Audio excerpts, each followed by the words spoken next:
Hello and welcome to Faded Worlds. We're doing Microscope today just because a couple of people couldn't make it, sadly. Um, so we'll be exploring the depths of history, or possibly like just looking at a small period where we are still figuring that out, or haven't even started to figure that out, really. Um, So, even though this is sort of something that we're defaulting to, hopefully it'll be a lot of fun. Generally is. Sure. Make Yeah. it a lot of Yes. Yes. Um, with me today is Kelsa Delphi.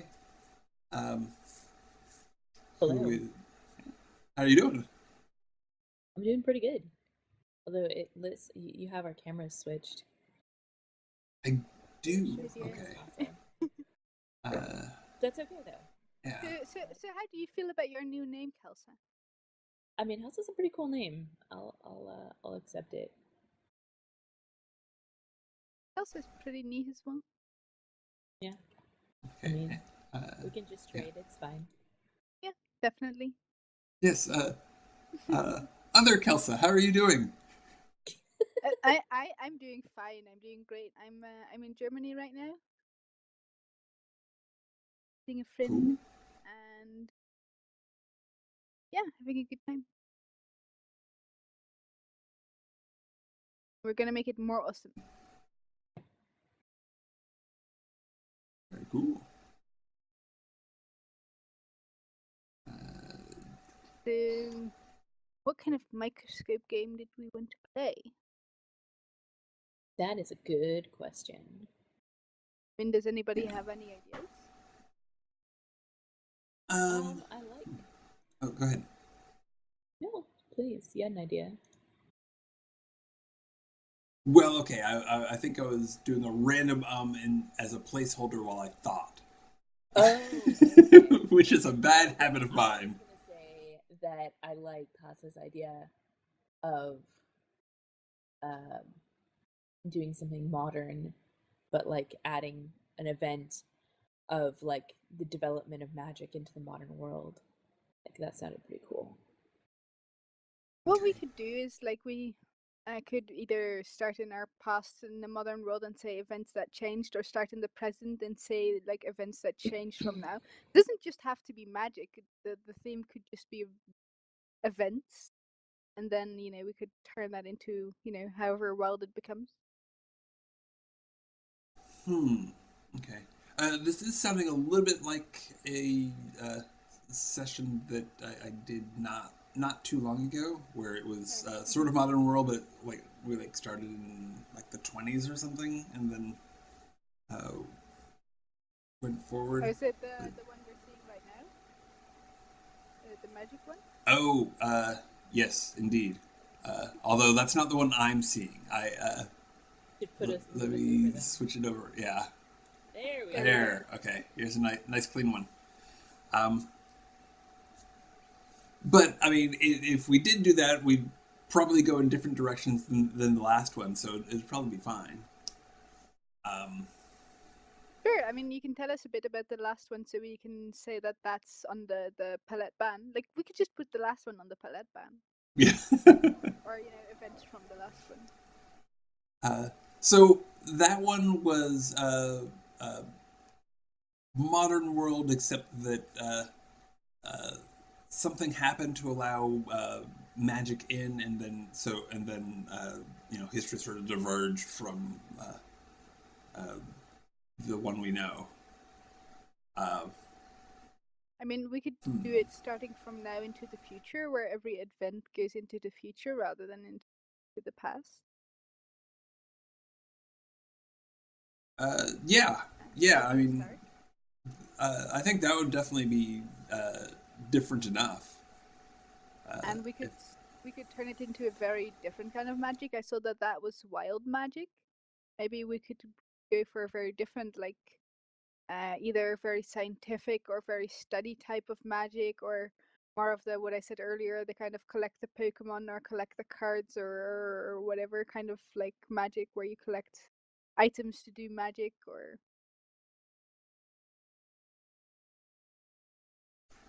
And then we could also add in like different events that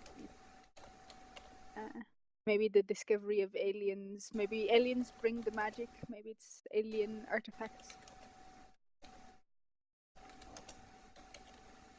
Aliens make magic happen. Exactly. How about that? Let's make it a game about, the alien invasion and the magic they brought. I love it. Cool. Okay. So let me get on point here. Let's do that. There we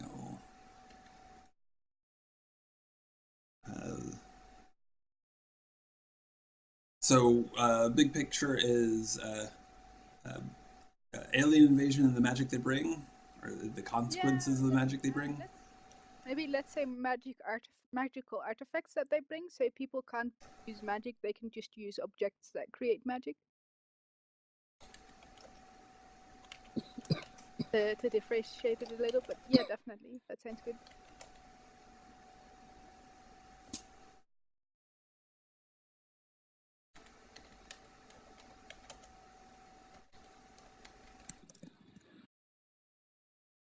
Very curious if this is going to be a nasty alien invasion or a good one. Play to find out. Yeah. Well, definitely. I mean, we're gonna. I guess we could put that down right now as. I know. I'd love to play to find out. I prefer to play to find out. That's the most fun, where you play and then you're like, okay, so that's how things are gonna go. Cool. Nice.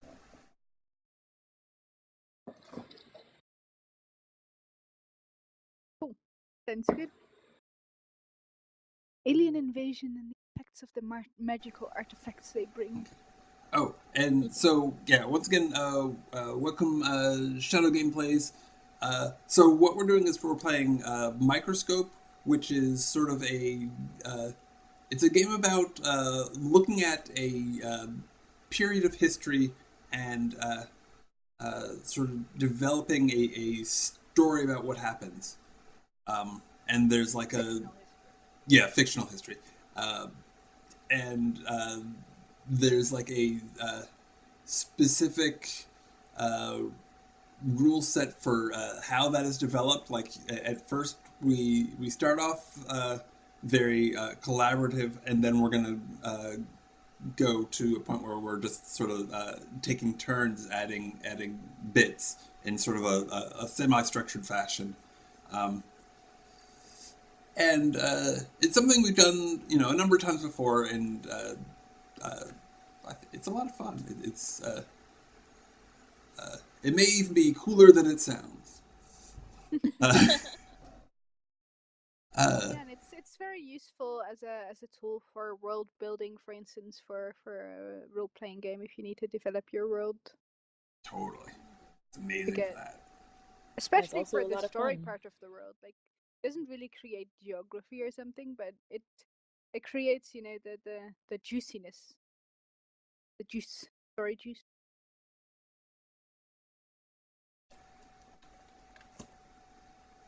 So we do pellets now? Okay. Do we do pellets, or do we? I always do starting and ending period out of order. So I'm wondering if that's actually the next step, and we just. I think it makes sense to do pellets first, because you can't really make the starting and the ending period before you know what. Bookend history, then palette. Oh. Okay. Yeah, we've just done it wrong consistently. So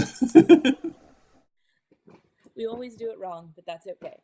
It makes sense though, because if you bookend your history first, then you'll know what you're putting the palette onto. I guess. Like it gives you a little bit more of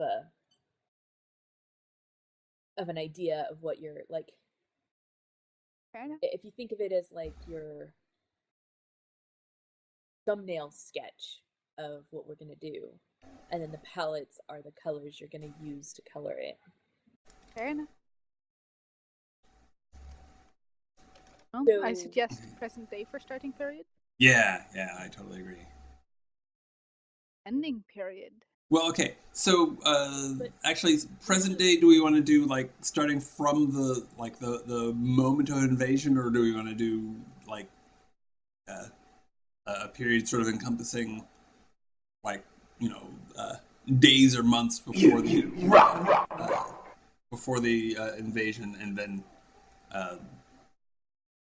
anything after that would be a separate period. Starting period like present day pre-invasion. Where maybe some events, like some strange events happen and people don't know what it is yet, and then at some point there's the invasion, and yeah, that makes sense. Okay. Oh, and you are breaking up a bit. Damn. So, yeah. Hopefully that'll clear up. It should go better soon. Like it's great that I didn't. That is here, and for next week I'll definitely see if I can get myself a cable. I'm on the Wi-Fi right now. Fun. I like the idea of like starting pre-invasion by a little ways, but I also like the idea of, instead of just calling it present day, giving it like something, some distinguishing mark about today, that, or this time period that we call today, that would like looking back in history, that we would see that, instead of being like 2016 or present day, like the digitalization or something like that. Yeah, like the digital age, or something, pre-invasion digital age or something. Okay, sure. Sounds good to me.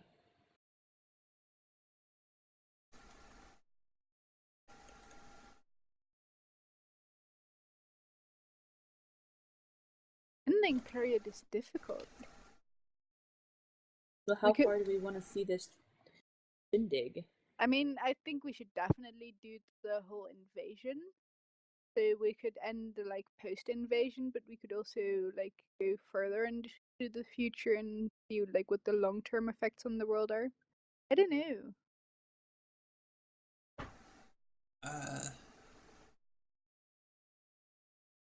Yeah. I guess the next thing we need to figure out is how big of a scope we want to look at. Do we? I mean, do we want to go big, where we're looking at like thousands of years, or just just like a few years, like covering covering the invasion itself, the like immediate aftermath, and like seeds to something new, to new eras, but keeping it focused. My suggestion would be to do it a little bit in between, to say that it's just it's a very long invasion. Maybe it took like 20, 50, 100 years, and to kind of go like do the invasion and then a little bit beyond, and then to really so that we can get a look at which factions played a role in this invasion, and how do I guess make it more a bit more personal. Okay. Oh, and Shadow Games Plays is suggesting, rather than calling it Digital Age, just like Age of the Geek, which could be cool. That. Okay, shall we revise it to that? Age of the Geek. Sure. All right, definitely. Let's do it. This is the age where the geeks, take over their world.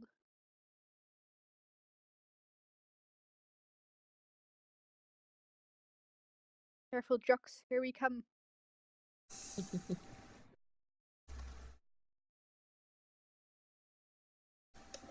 didn't think we really have those in the Netherlands. Yeah, they're just called popular kids.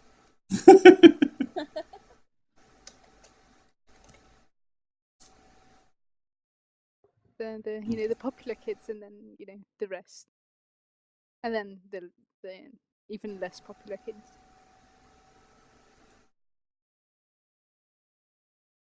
So, what do you guys think about like scope? Go ahead. I think it should be something definitive, like the true integration of the aliens, or like humanity is no longer recognizable, or the start of an intergalactic war, like, or if we're doing it as relatively tight focus, it could be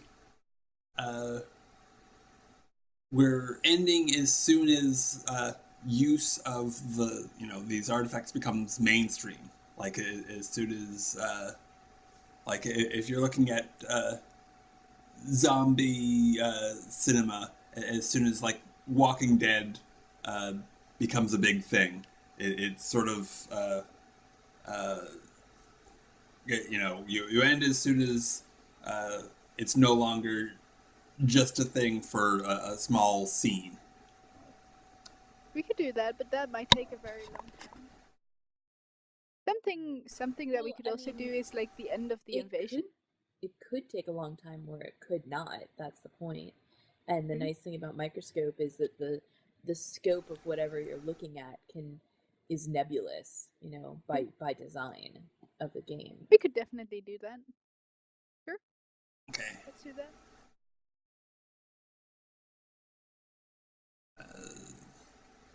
And what do we want to call it? For now, let's call it mainstream use. Integration of magic into human society, or something along those lines. Okay.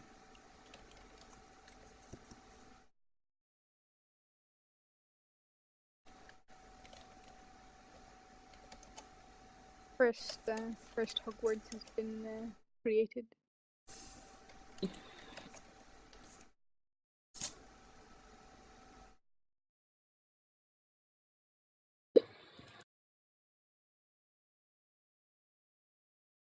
Mainstream adoption of magic artifacts. Okay.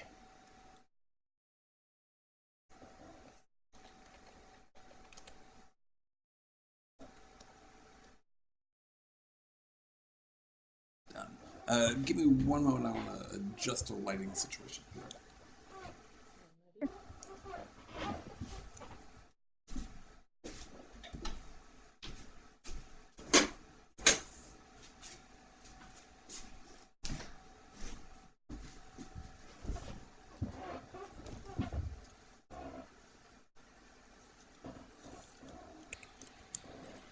Sorry about I'm that. trying to type on a German keyboard. Horrible. Oh. I can't find anything. Oh, there we go. How is it, like, in what ways is it different? They switched the Z and the Y key. What? They're just switched places, I think. Most of the things are the same, but like anything like where is the, I don't know how do you call that in English? I keep forgetting the sign, the @ sign. Where's the @ sign? It's under the Q here. It's under the Q. What? That's yeah. And I've been trying to find the high comma, however it's called, the thingy. The single quote. Things like that. Like, it's impossible. Well. I mean, you find it eventually after staring at your keyboard for like 20 minutes. Great! Useful. Yeah. At least you don't have to do a lot of typing. Yeah, definitely. Good thing we have Brad. Yeah, because I'm such a fast typist. Yeah. Well, you're going faster than me right now. Okay. Fair For enough. sure. I just spent like 2 minutes trying to find the single quote. How do you call that in English? Apostrophe? Apostrophe. Ah, Okay. yes. That one.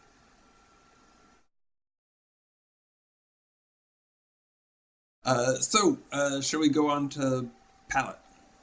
Definitely. Yes, I'm ready. I think we should make decisions on what the aliens are like. That seems like a pretty palette-y thing. Okay. Well, do you want to start with the first add or ban? Sure.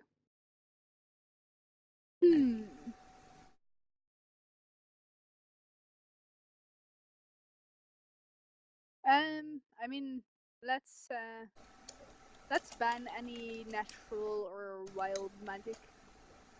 It's all like artifact magic.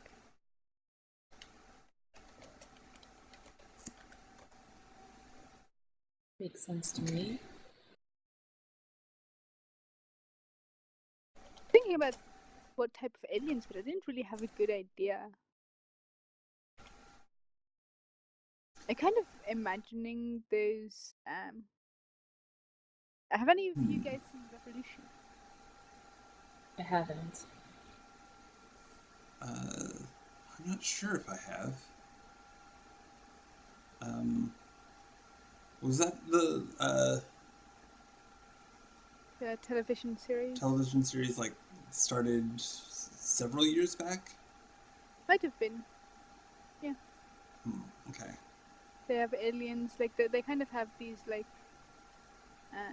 tall, slim, I guess fairly stereotypical, big eyes.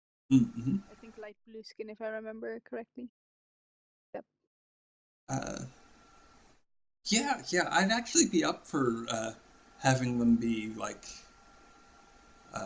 sort of the stereotypical tall whites or short grays. Um, just because that style of alien sort of lends well to the enigmatic. Are they beneficent or malefactor or somewhere in between? It helps leave that up in the air.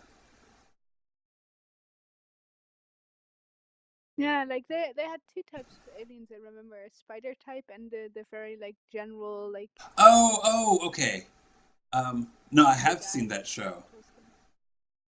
I have not. Um, Trying to find images, but the internet is not being good enough. But yeah, I mean, but first start by banning the natural and wild magic. oh, okay. Sorry, I wrote it and then didn't actually hit enter. Fair enough. Okay. So I guess Kelsa, it's your turn to add. I was gonna go ahead and add you know, aliens as you know or stereotypical or tall whites and short grays. But if you want to either do that or something else, and then I'll add that. However you want to do it. I'll let you add that. I think I want to add. Um,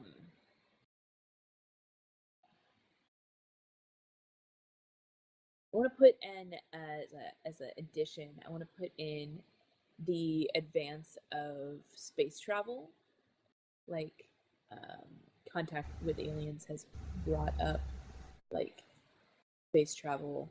Um, Could make that broader and say like new technology. yeah, all right.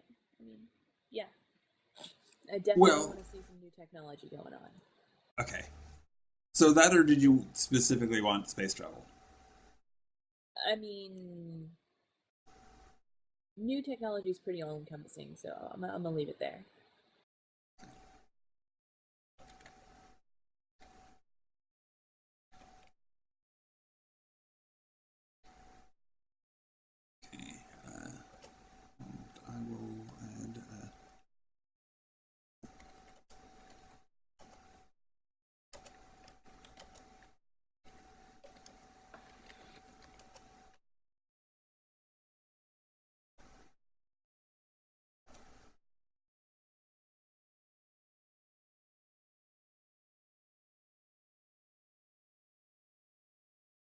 Okay, I guess that makes it my turn again.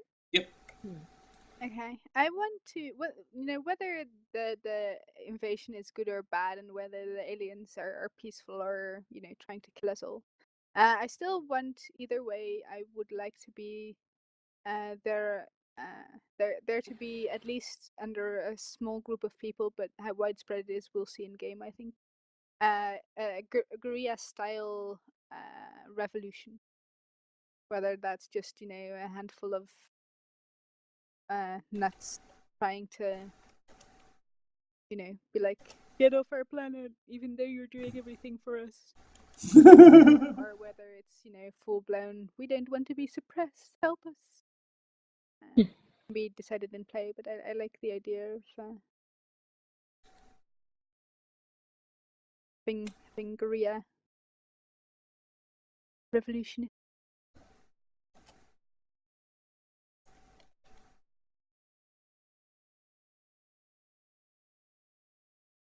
Okay. So this guerrilla style revolution, is this necessarily against the aliens, or could it be against like the government? Sure, it can be against the government. Okay. I just want to see people using the newfound technology, or like technology and magic and such, to go around and blow some stuff up, or whatever, take out high value targets or do whatever they want to do.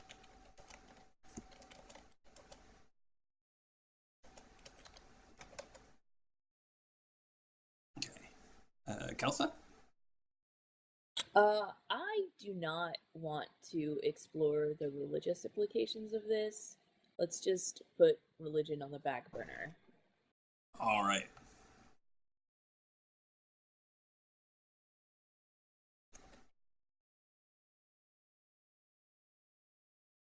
No religion.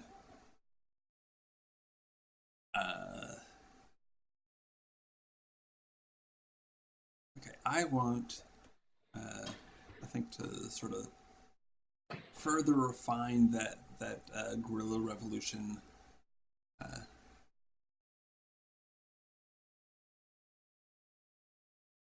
And say teenagers specifically.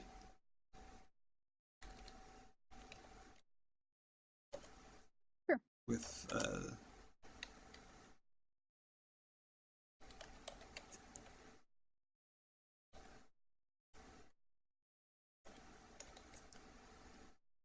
Have any of you read it's this Australian book series, and it's about a group of teenagers. I didn't remember what it's called, but I think the first book is called Tomorrow When the War Began.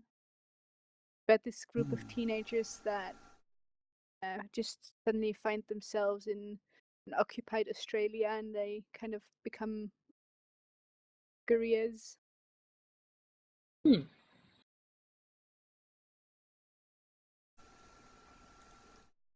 Depressing and cool at the same time.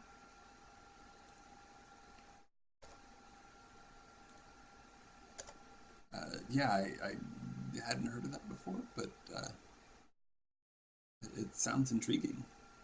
Is it like YA? YA? Oh, yeah, sort of young adult fiction. That yeah, it's like young adult, or maybe even still like kids. It's a fairly young audience. It's definitely not under 12 or anything, but I imagine it's marketed at like 14 plus or something.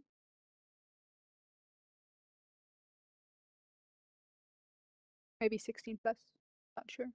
I'll check it out. Yeah. I'm gonna buy it on Kindle right They now also and read it made later. a movie of it, I think, or they were planning to make a movie. Yeah, I think I saw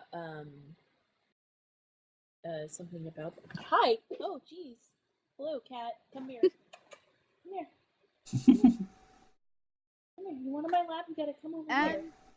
So, Shadow Games Plays is pointing out that this is sort of a ripoff of Wolverine's, but oh well. That's okay. What? Of what? Oh, there's a. Oh, I thought it was Red Dawn. Uh, there's a movie about a decade back that was vaguely similar, but I think not exactly the same. Okay. Well, None I of mean, us have And- seen it, so we could totally do something about the. We could totally, explore that concept of that movie further. That's the nice thing of. oh, the film. Okay, it's a bunch of. It's also a book series, but anyway. Okay. Yeah, never mind. Yeah, it's the book series that's the copy, and what we're doing is, well, it'll either roll along the lines of some other film or not. I mean, that's It's the all nice good. thing about role-playing games, though, is that you can further explore, the things you're a fan of. I mean, I Yeah, haven't yeah. personally seen the movie, but if I'd seen it and I'd been a fan, then it would totally have been fun to do something or read the books. I would like to. I'd like to add in. I'm not sure if that's allowed, but I guess a more general theme, which is like the flawed nature of things, like that everything is both good and bad, like everything is gray. Oh yeah, not that's not totally 50 something you can Shades, add. but I mean, we're if you want to like, go down that path. I didn't want this whole thing to be super dark, and I didn't want it to be cheerful. I wanted to have ups and downs, and for good people to do bad stuff, and bad people to do stuff, and really have that, everybody is messed up and pretty cool at the same time. Okay. So, would that be? Actually, should I just put that as a ban on black and white morality, or how do you want me to put that? Um,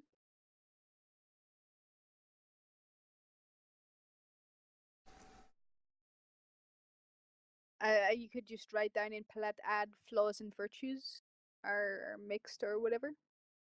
Okay. Like that, or I like the ban on black and white morality. sure. Then ban black and white morality. That's fine too. I mean, it's your palette. I didn't mean just morality though. I just mean in general black and white. Not so there's morality, that's part of it, but it's also not a depressing humankind gets gets invaded and taken over, and it's all very depressing. Like also on like the kind of story that we develop, like that shouldn't be black and white. So maybe just a ban on black and white. Okay, rather than mixed flaws and virtues. Yeah, do that. Ban on black and white.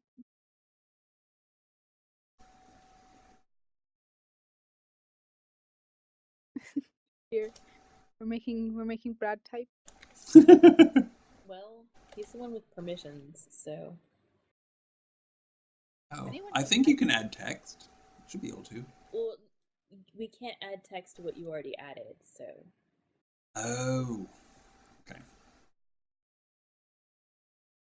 But I'm not gonna try typing. Okay, that's fine. I mean, I've got a cat on my lap. That makes it really hard. Okay. So, So we're sorry, just Brad, basically it's all making you. Yeah. Brad type. Mine is Any other type sort of with, conked like, out on the German bed. So keyboard? With the German keyboard, it's just gonna be very messy.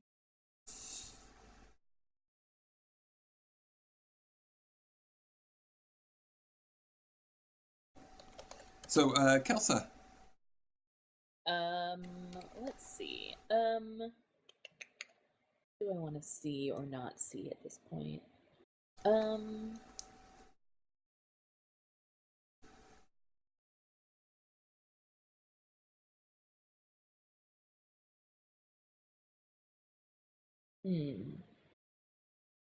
actually pretty happy with the way this palette is looking, so I'm gonna pass.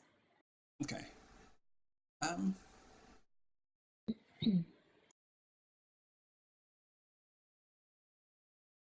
Yeah, I could go with it as is. Me too. Okay.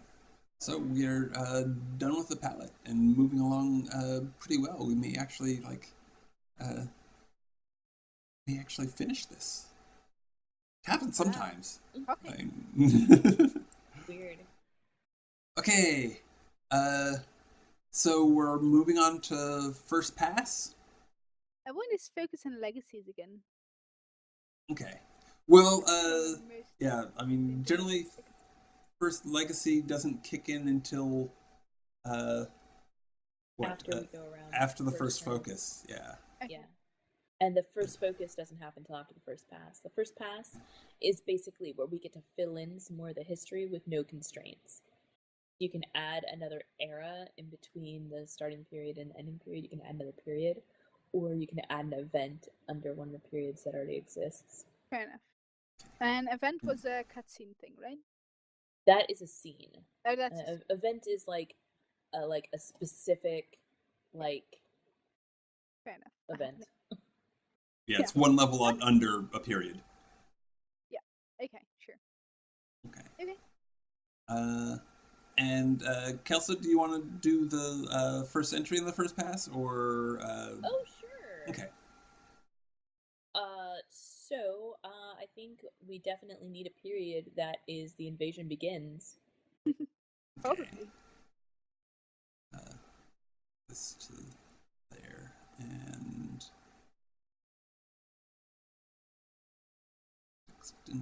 Oh, do we mark the starting period and ending period as light and dark?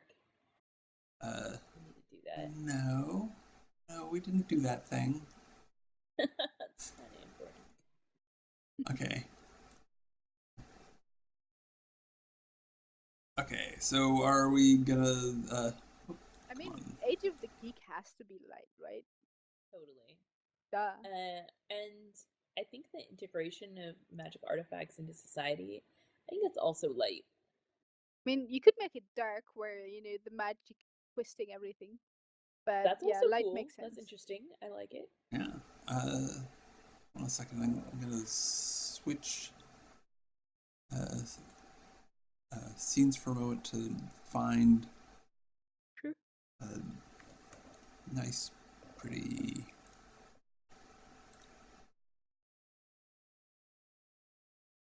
It's pretty light scene marker. I didn't have on this page. Okay, so Age of the Geek is positive, and okay, and we're saying mainstream adoption is positive or negative. I'd be up for both.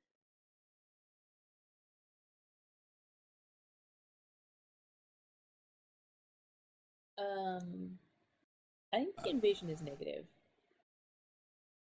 Yeah, but the mainstream adoption, the end period, whether that should be positive or negative.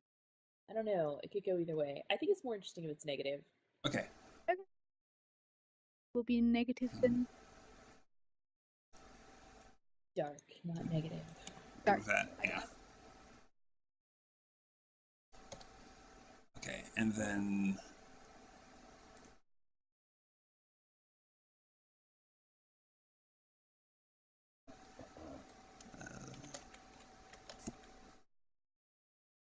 Okay, and then this period is just invasion.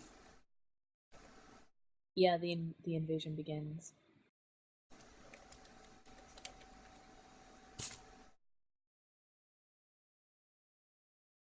Do the periods need to be like? Can I add a period even though I have an idea of a period that still goes before that? Yeah, right. It can be before the invasion begins. It would have to be, if it's a new period, it'd have to be after the Age of the Geek. Yeah. Okay. No, that's fine. Okay. And is there anything you wanted to say about the invasion begins as a period? I mean, it's like the first trickles of technology of magic tech are discovered. Okay.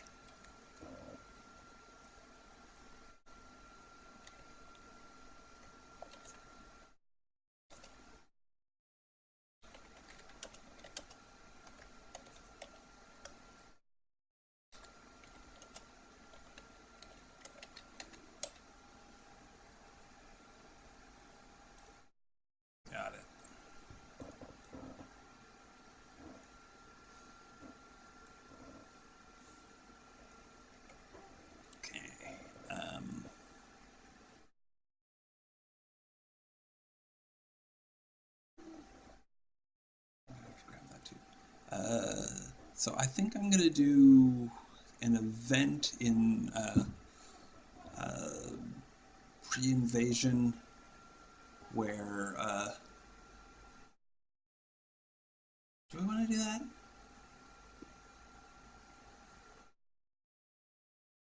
Yeah. Uh,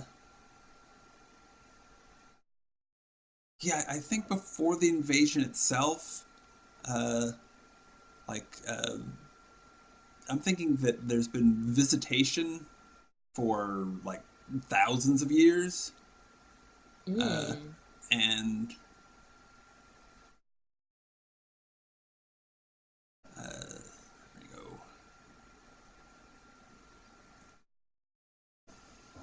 I'm gonna say, do I want to name? How do I want to name them?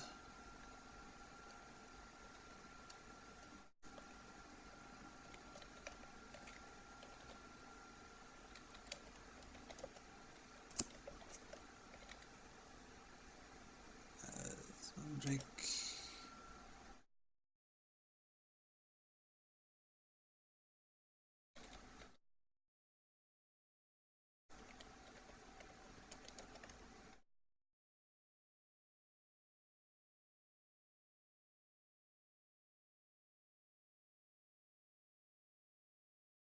So yes, uh, our perhaps perhaps these will be our hapless heroes. Perhaps they're just uh, one group amongst many. But Isabel and Drake meet visiting aliens.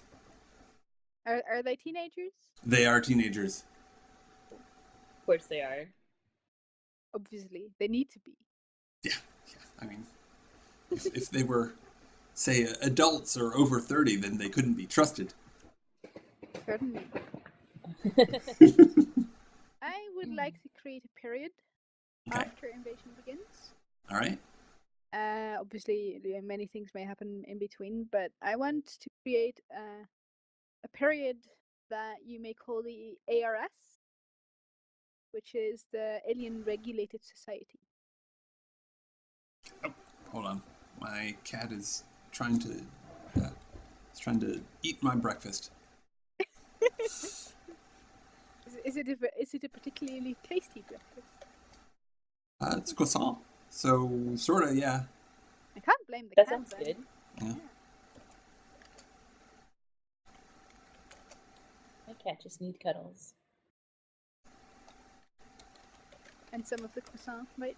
Yes. If I had a croissant, she would eat it. That's true. Yeah, is she eating better? She is. Cool. That's awesome.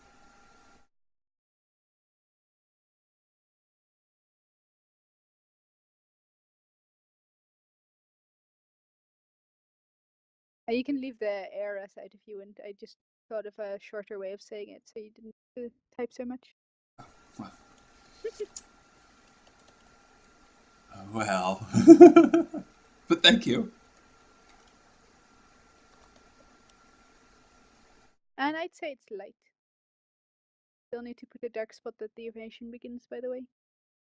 Oh, yes. This one.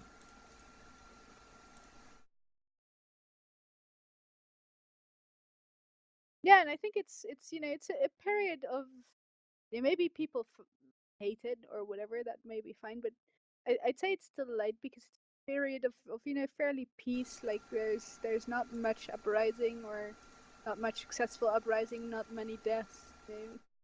There is some kind of order, whether it's good or not. It's at least order. Okay.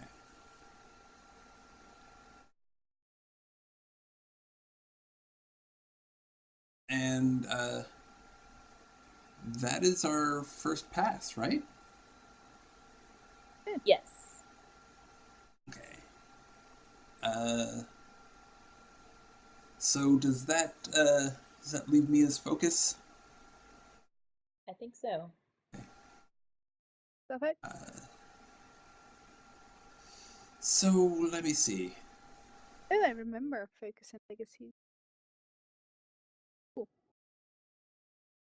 Yeah, remembering. I think that I want to focus on these. Whoops, non-candle. Oh,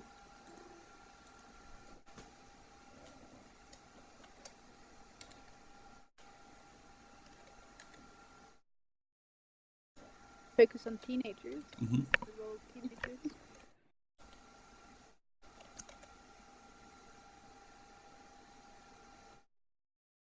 For real? And yeah, I'm not exactly sure why I want to do this, but I do. Cool. Totally should. Teenage protagonist. Okay. Nice. So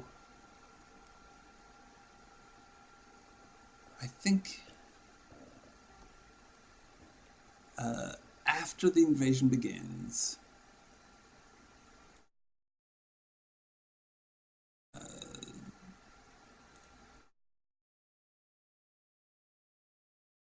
we have a scene, or we have an event where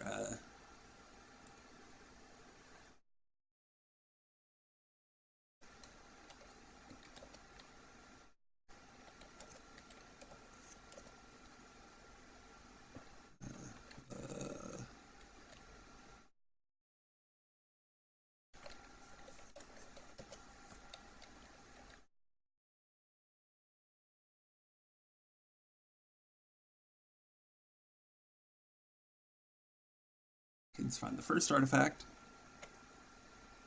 and let me. Cool. I assume Isabella and Drake are the kids? There may be others as well, but they would definitely be amongst them for sure. And bam, let's go ahead and have a scene. And the question that I want to answer is well, there's two questions. Um, so let me see if I can combine them in a loaded fashion. Did we? Isabel and Drake meet visiting aliens needs to be light or dark, and this. Oh, this yes, science yes. this magical artifact also Okay. need to be light or dark. Okay, so this initial contact is light, even though later interactions may have a different character. It's E.T.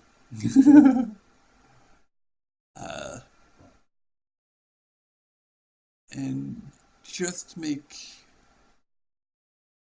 things more interesting, though, how about the finding the first artifact is dark? Something bad is going to happen. Either the nature of the artifact or because they haven't figured out how to use it. And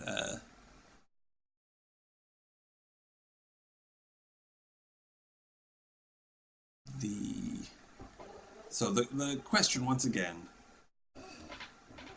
is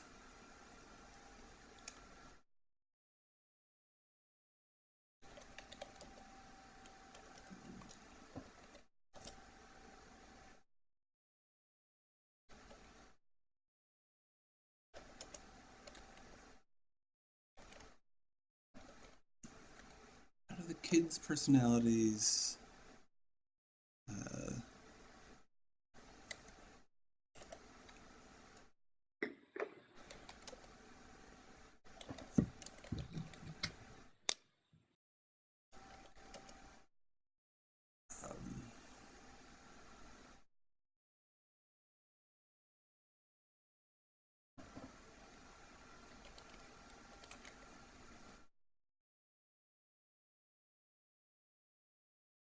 finding.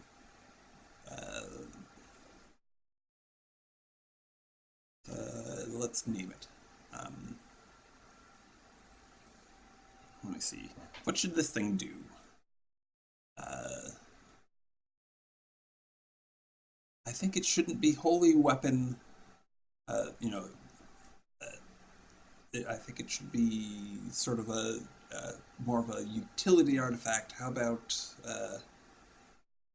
Let me see. I don't want to do mind control.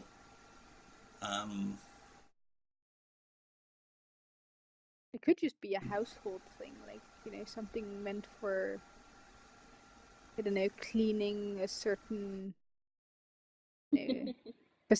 alien facility somewhere that randomly got left behind. Or a kid's toy. Okay. Up to you, just starting ideas. Okay. I need to press enter on your questions. Yeah.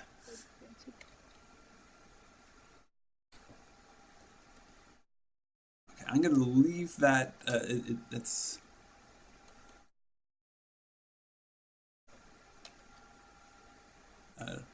So the question actually doesn't address what the thing is, but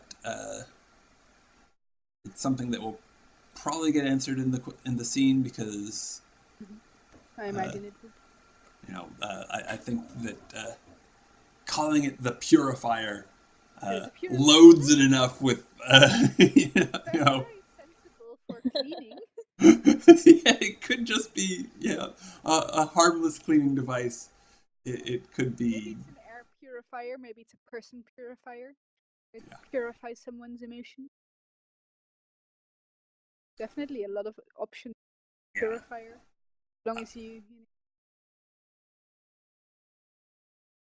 This is definitely going to be an all-play scene, rather because I don't know the answers and want to explore them.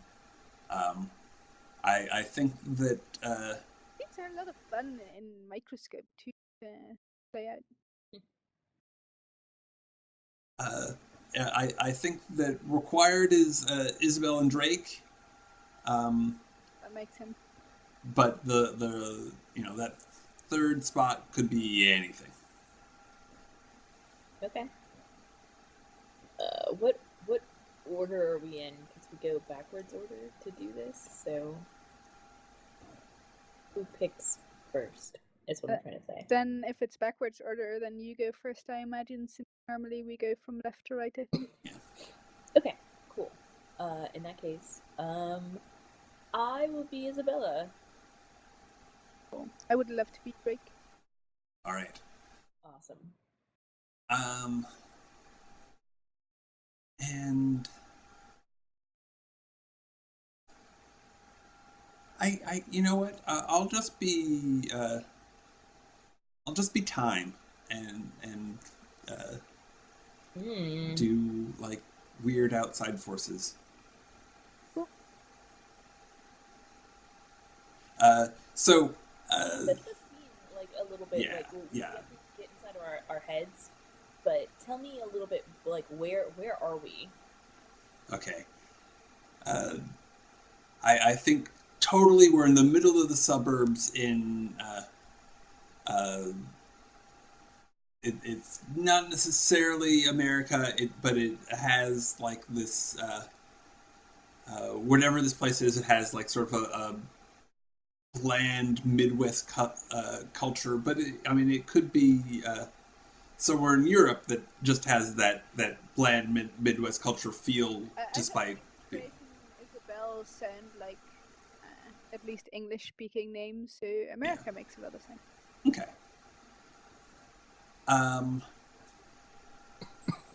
Isabel could be from anywhere, but Drake sounds very.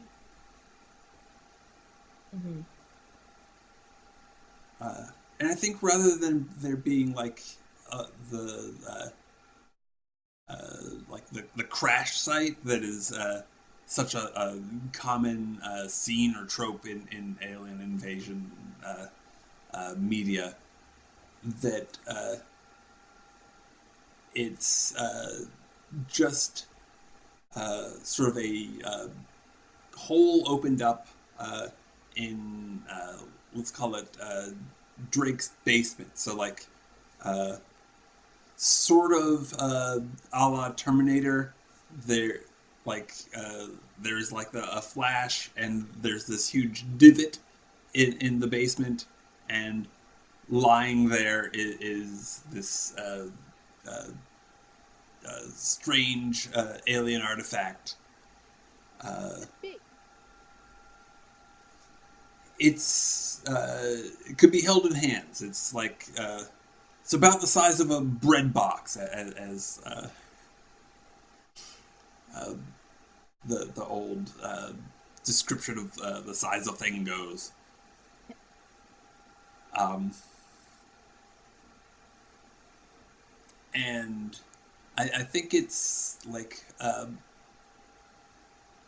overall it's uh,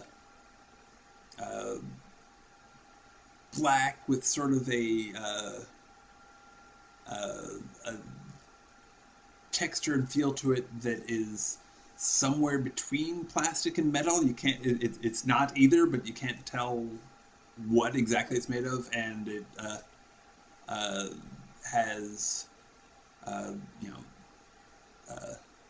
lights on it that sort of vary between like a pure light and a uh, deep azure, uh, depending on the situation. Uh,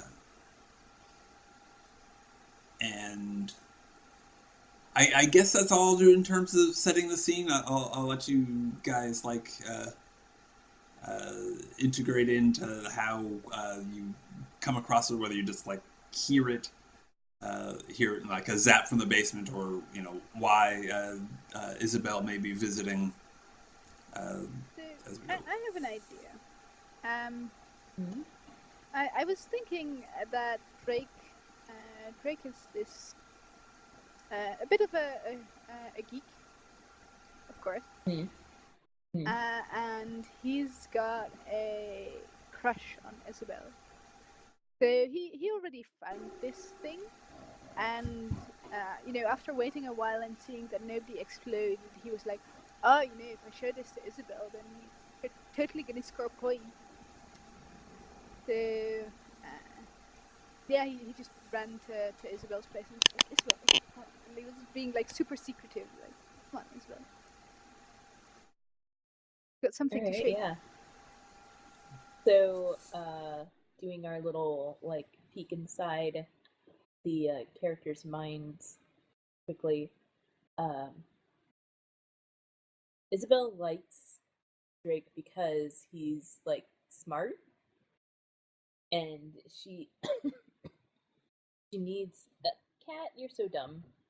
She needs his help, like to like pass her class or whatever. Right, dear. But so she's like she's worried uh she's worried that he's gonna like try to put some moves on her, but is also kind of interested in what he has to show her because he's always got like really interesting stuff.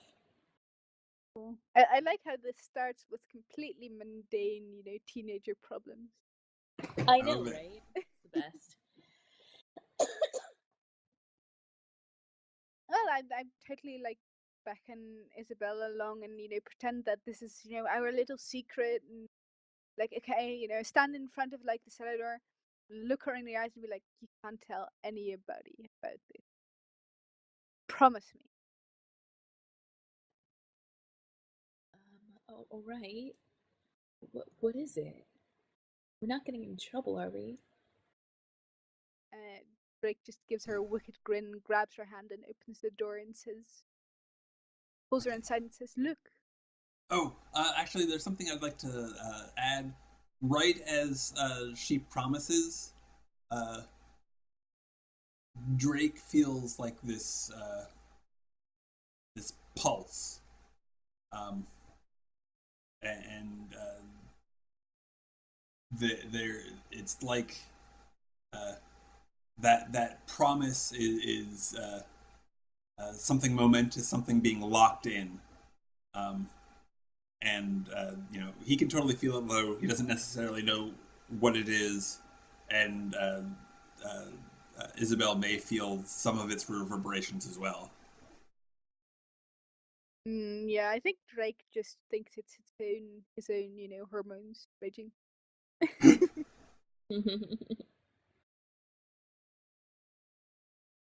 So yeah, he would drag Isabel into the room and be like, "Look, what I found."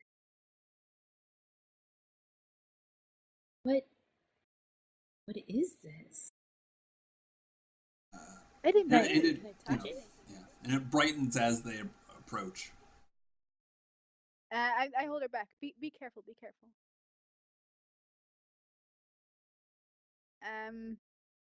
I think that Drake is going to try and find some kind of animal. I mean, he might have a pet guinea pig, or he might go out to the street and grab a cat somewhere or whatever, and then he'd go like, let's let this guinea pig touch it first, just to see. He would have brought some guinea pig or cat food on to drop on the thing and see what happens. How Okay. does Isabel respond to animal abuse? I mean, I mean, she could totally be fine with it. That's totally fine. she's a little bit shocked. Like, she doesn't know what to say. Like maybe this is maybe this isn't what I think it is. Like, she doesn't want to believe that there's a. Okay. So she's just kind of quiet and like watching. Like there must be something more to this than just. Yeah, Drake has really put on his scientific glasses as far as he knows science and is trying to conduct an experiment by first dropping guinea pig food uh, on the box, and then see, like, try to have the guinea pig go over there if that doesn't do anything. Okay. Yeah, I don't think anything happens as like food hits it. Um, Okay, well then Drake would be urging the guinea pig to come on, look at that, your favorite, and like try to, like, first the guinea pig does nothing, so he goes get a carrot from the kitchen, put the carrot on there. He loves carrots, come on. And then eventually, the guinea pig gets used to the environment and wanders over and might take a nibble of the carrot. And eventually to get more carrot, might put its paws on the purifier. Yeah, like Isabella is just watching, like fascinated and horrified at the same time because she's afraid something terrible is gonna happen, but at the same time, like, she trusts Drake, so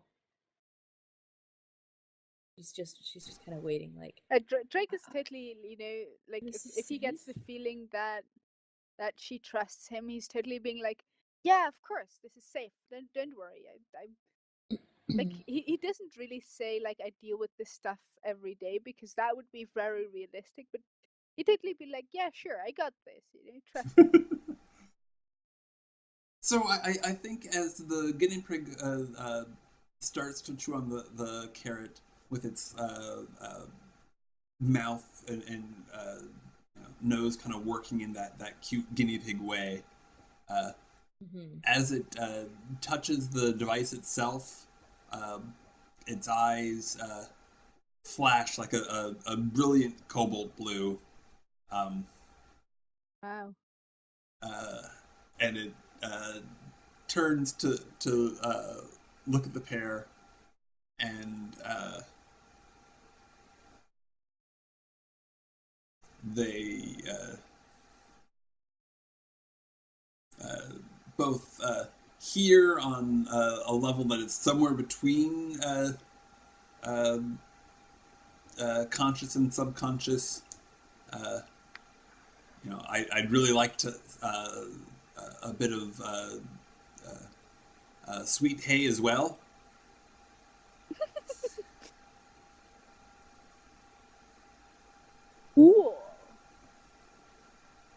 That is fascinating. Drake is hooked now.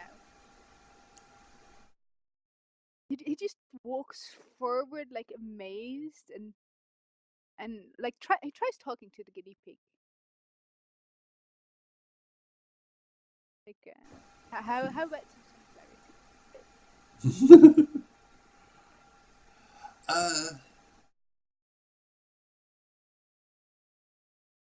I think there's I think there's no response. Like it's probably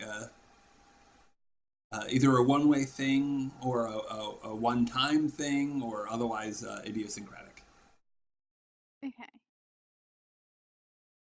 I, I I mean, think Isabel's just sitting there, like staring wide-eyed, like that really happened. I think to speak to minds. I mean, Drake's got to touch this. I mean, such a scientific discovery, like that could make him. And Isabel's there, so he can't really back down. He says, "Yeah, I'm pretty sure it's safe." He doesn't sound as convinced as he would like to sound. So he just touched it. So it's certainly like flash again. And but I don't know that it would have the same effect that it had for the guinea pig. I think it should. Like the guinea pig was focused on food, so that it allowed it to project those wishes. Um, what we know of Drake so far is that he's focused on Isabel. yes. This might turn out poorly. Yeah. It might. Or he might turn into an absolute stud. I mean, just what Isabel's into, or Isabel might end up wearing something very, revealing. I don't know. I think maybe what would happen is that yes, it pulses out to like Drake's like innermost feelings about Isabel get pulsed out to like the entire neighborhood, but Wow. but at the same time it changes the nature of those feelings such that uh, they're purified in some fashion. I won't say exactly how, but whatever take on it you want to go with. What do you mean by purified though? Like that he loves her in a more pure way, or that he loves her less? That it's removed some of it, or That is up to you. When, whatever you're feeling. Wouldn't it be cool? Like it has to be negative, right? So It doesn't have to be. Well, I mean, yes, it's a dark scene in some way, but the the event of finding magical artifacts it is a dark event, but this particular scene might be a happy or a light event or a light moment. I mean, it would be. It might be interesting to do a reversal where Isabel is touched by the trueness of his feelings, and then afterwards he doesn't feel the same way about her anymore.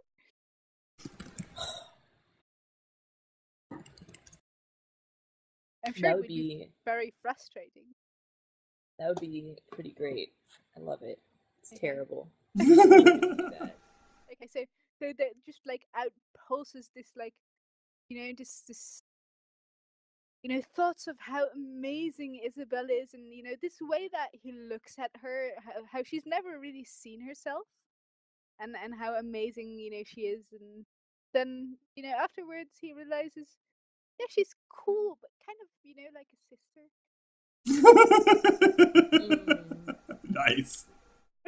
Like, I love it. He really cares for her as a sister.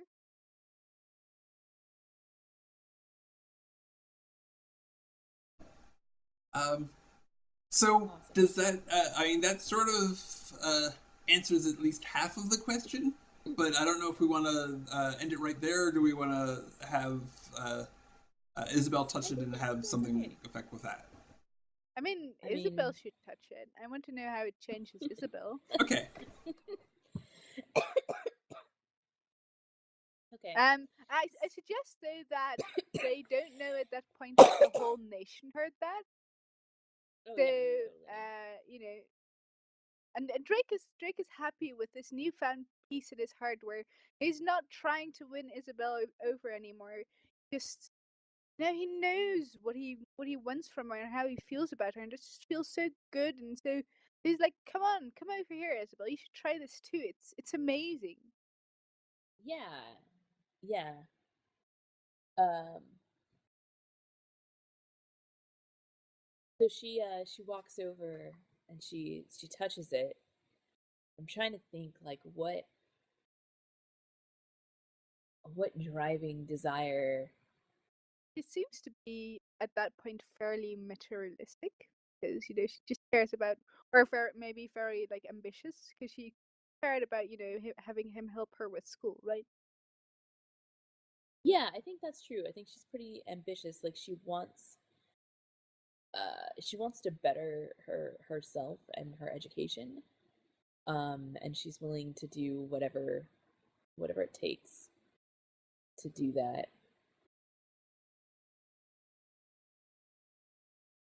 Hmm. Okay. Uh, so yeah, like So a. how does that get twisted by time? Yes, Brad, how are you gonna mess her up? Or um. improve her? Sure, why Yeah. not? Yeah. I think that yeah.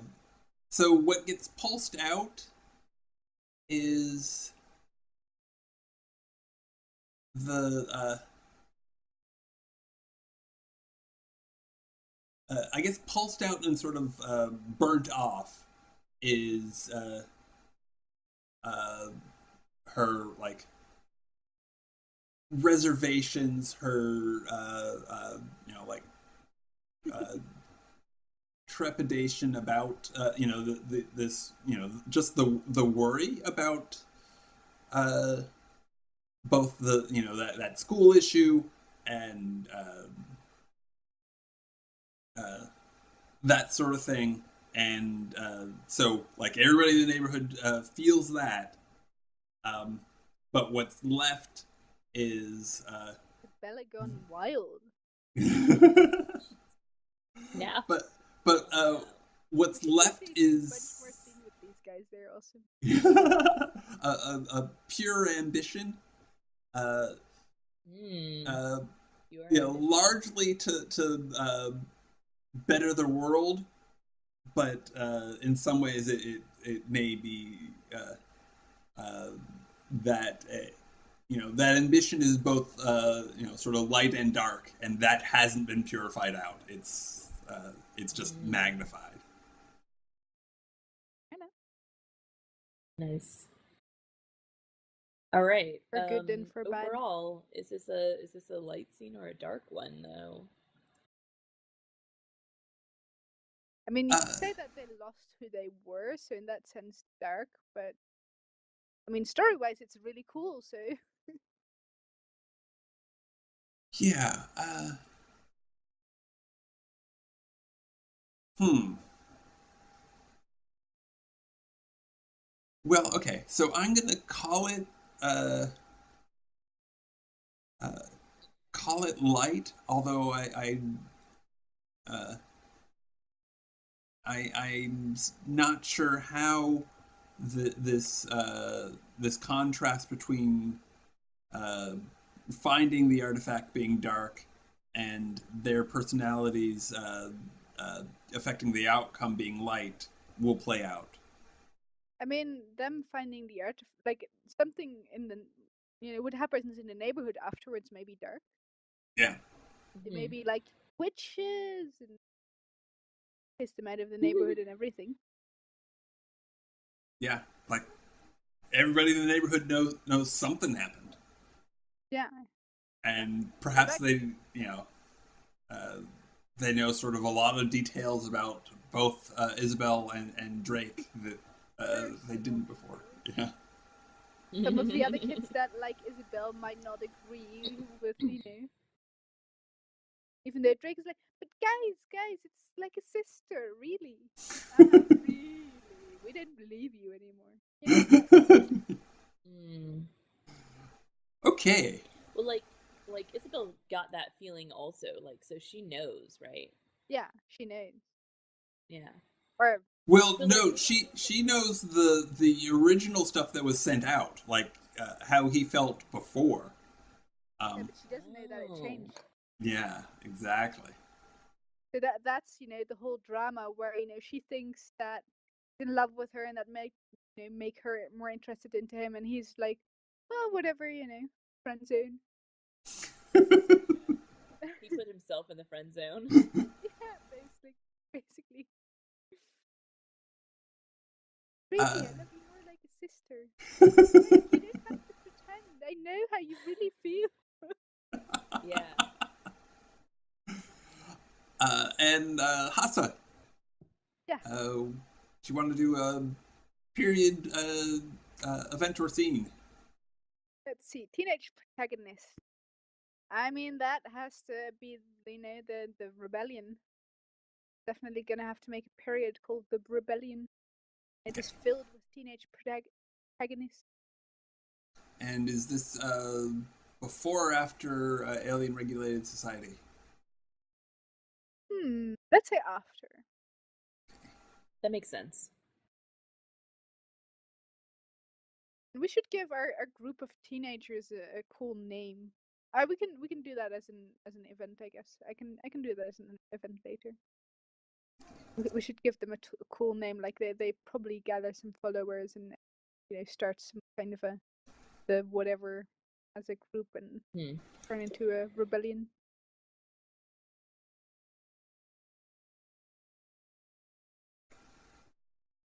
Okay.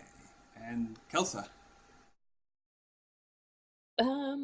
And the rebellion is I'd say dark. Oh yes. Even if the rebellion eventually brings good, it's still pretty dark of itself. The events therein are dire. I'm gonna make a light event under mainstream adoption of magical artifacts, and it is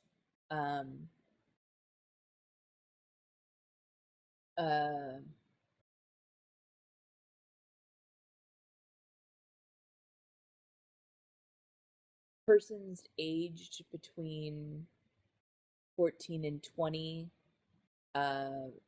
are scientifically proven to have best integration with magical artifact pairing. Cool. Oh, that's totally cool. Teenagers rule the world.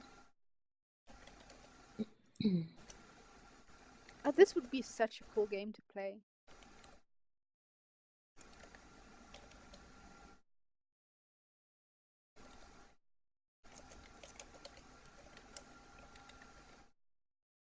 Imagine being a protagonist, finding all kind of cool artifacts, fighting Pretty aliens, sweet. having teenage problems. It'd be very cool. Yeah. We could do it as a one shot at some point,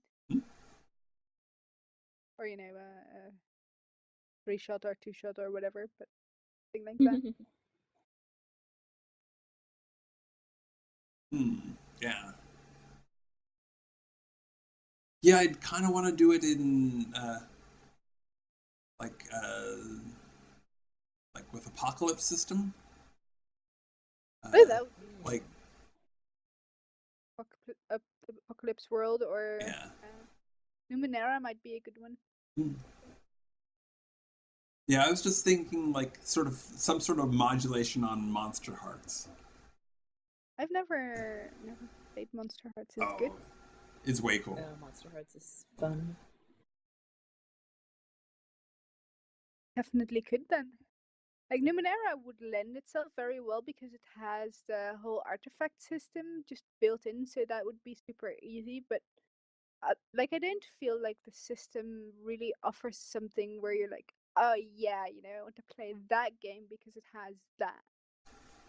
Yeah, I tried it out a couple weeks back, and like I certainly didn't hate it, but Yeah, I that's the thing with Numenera. It's okay, and you can totally have a great game in it.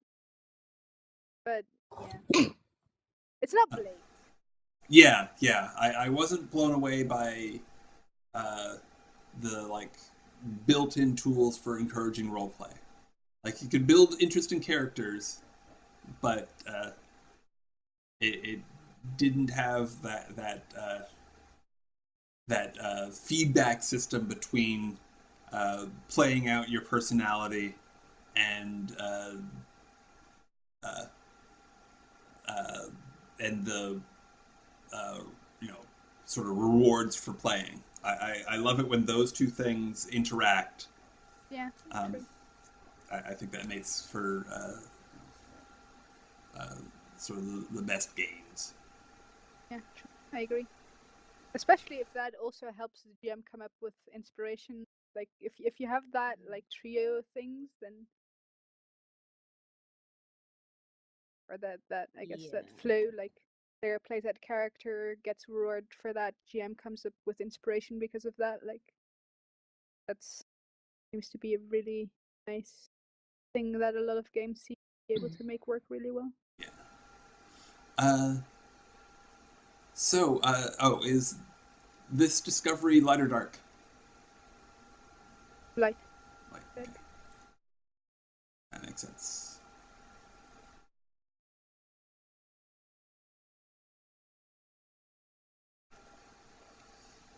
All right. So I could do another double to end this thing out. Uh, um,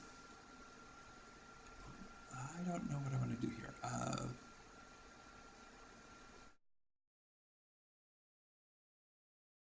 I really like the Okay. kind of worlds that uh, Microscope creates. Mm-hmm. It always seems to be so flavor filled. Yeah. Um, shift. Oh, no, no, no. No, your order, Brad. I know. It died. Oh well.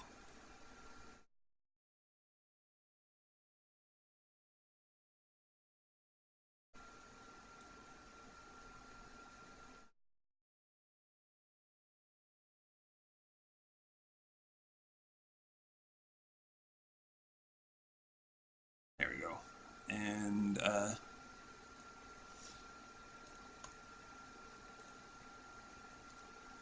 the new period I want to add. Only your light and dark thoughts. Oh. Alien regulated society and rebellion.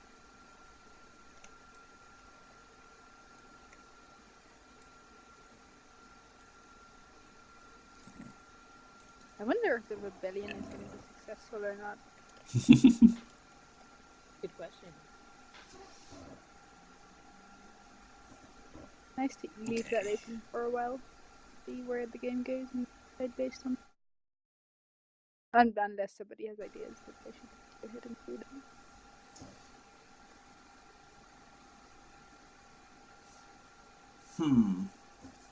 Uh, I guess what I want here is, something to cover the transition between uh, beginning of the invasion and alien regulated society. But I think there's probably room to have a couple of periods in here. I have So I an don't want to. idea that might be cool. It's post-apocalyptic society, kind of like the invasion left the world in a big mess, and humans live like spread out and like destroyed apocalyptic style things. Like while the aliens go around like trying to round up everybody and putting them in like a society. Uh, It's your thingy. okay, Definitely. yeah. I think I'm gonna do. Oh, what's the? Oh, disruptive. Uh,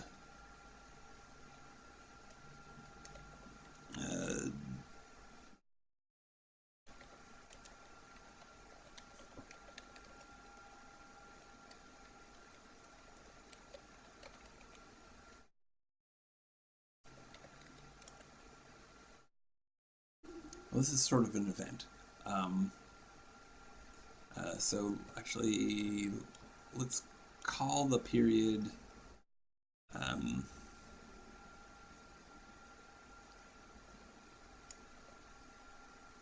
uh,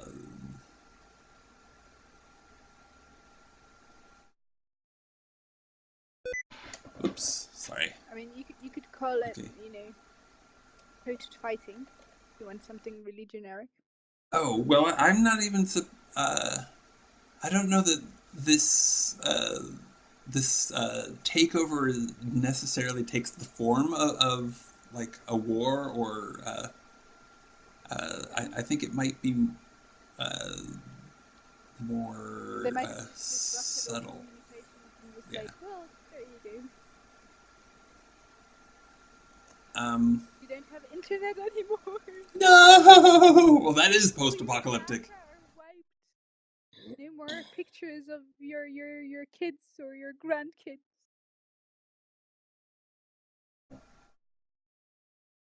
Um, hmm. Yeah, I'm sorry. Sorry, I'm taking so long on this. Uh, How about calling it chaos? Period of chaos. I could see that. okay.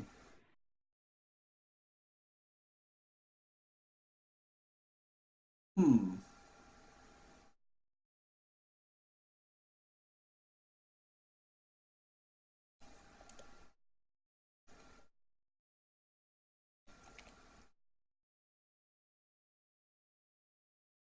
I like that governmental chaos. Fair enough. I definitely don't like it spelled with an I.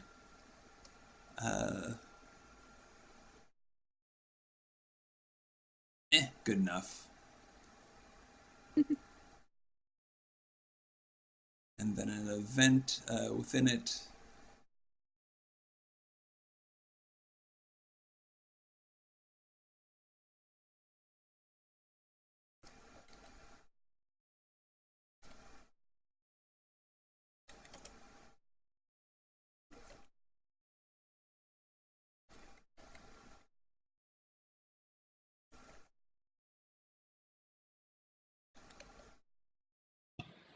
Uh,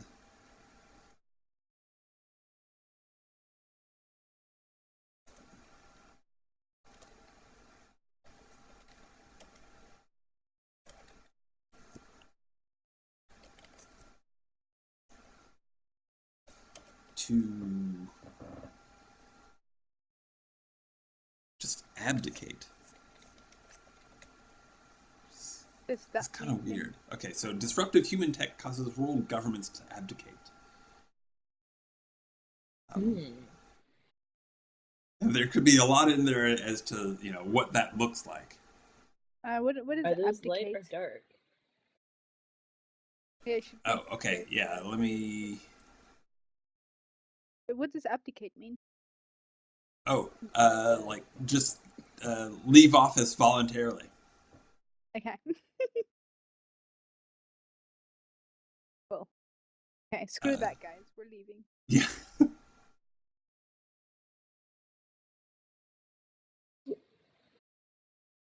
and Ooh, cool. I totally have ideas all right. for things. Okay, so yeah, I'm just making this sort of wish fulfillment there, and I guess Kelsa, you get to pick the legacy. yeah, yeah. For the legacy, what you gotta pick something like a theme or whatever. Um, hmm.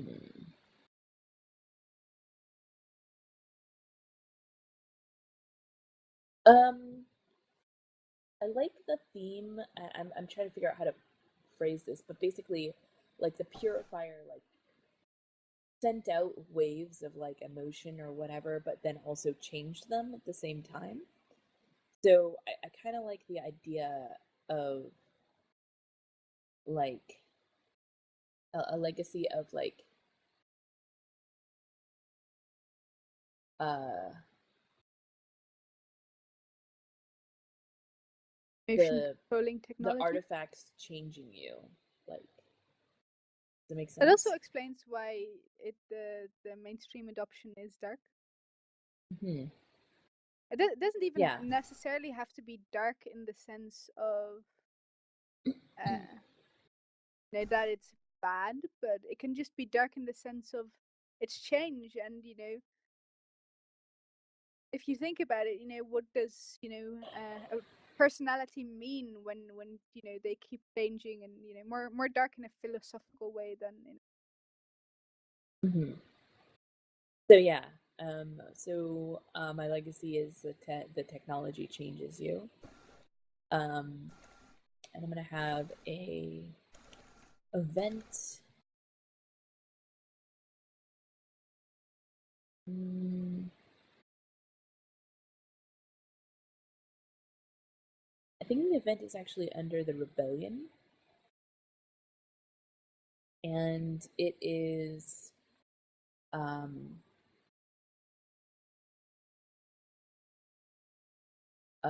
like guerrilla fighters trick civilians into touching malicious artifacts.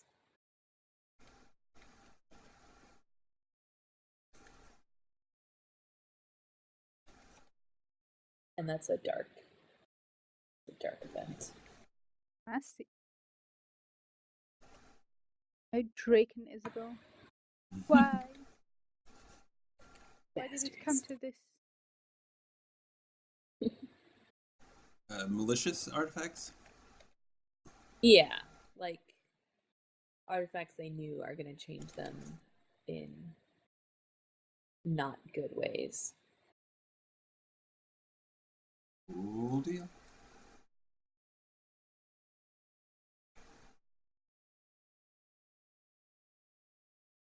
And come on.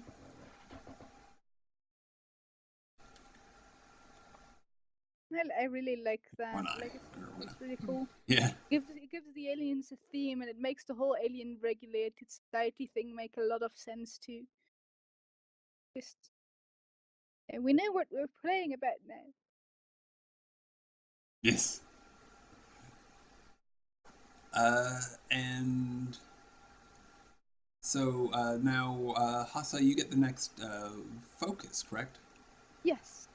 Oh, I totally want to make it about technology. So not about magic, specifically about technology. Hmm.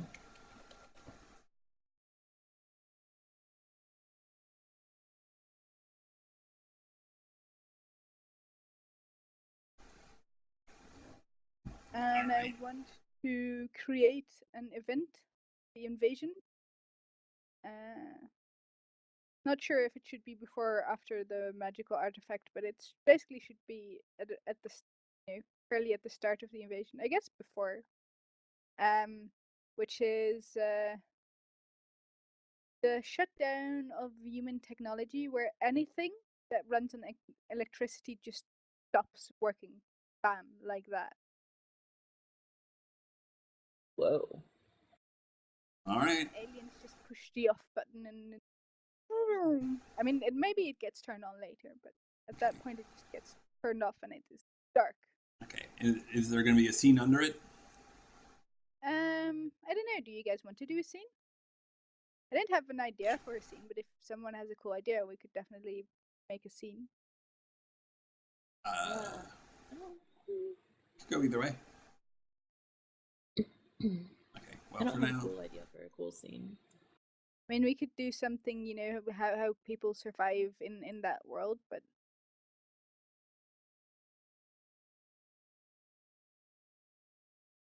let's just do the event. Okay. Always add scenes later.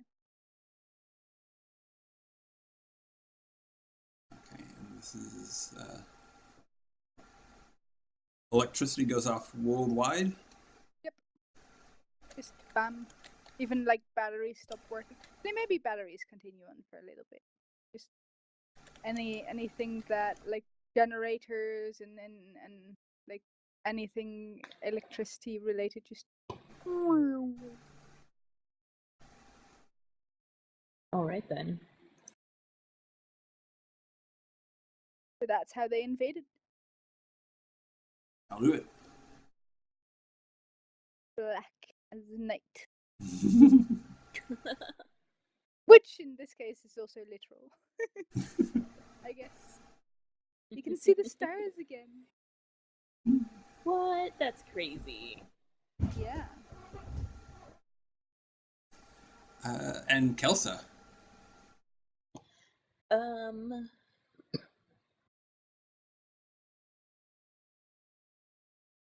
Hmm. Um. Event under alien regulated society. Um. New technology. Um. Replaces. Outdated human technology.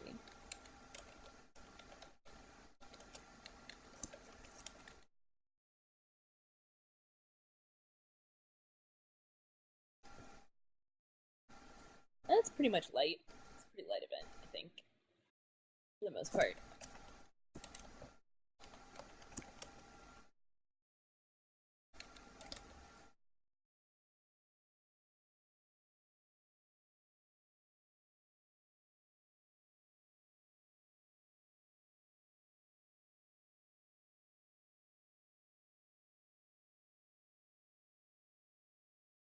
And then, Okay, and the lights going out was dark. yeah. Like by definition. Yeah, it is dark. That's what I meant with even literally. Okay. Brad, what would you want to add?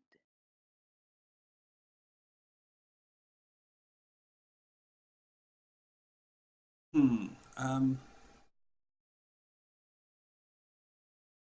I think during the I think something during that intermediate period of governmental chaos. Um,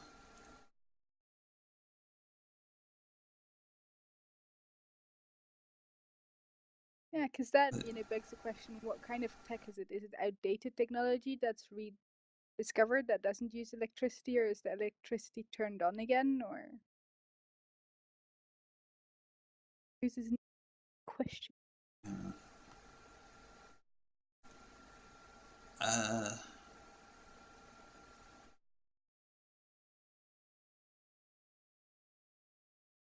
okay, so I'm looking at before the governments abdicate, but some sort of technology amidst the worldwide blackouts that leads to this abdication.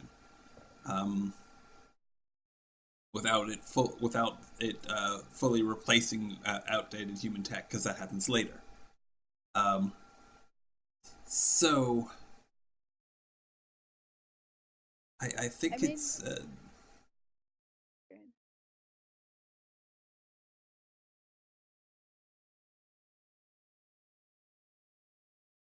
I mean, what I could just see happening is that technology that doesn't use the internet or that doesn't use electricity, I mean, becomes very popular, and that is the disruptive human tech, like anything mechanical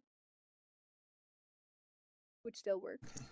uh, Oh, actually, I know. Uh, Uh,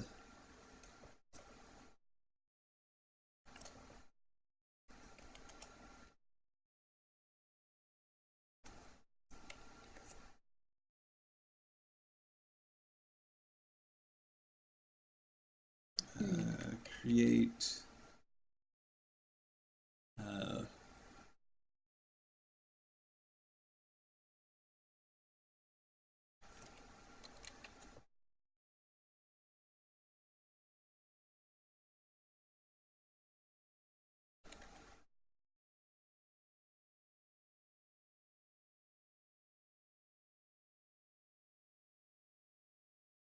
so uh, Drake and Isabella may or may not be amongst these prodigies, um,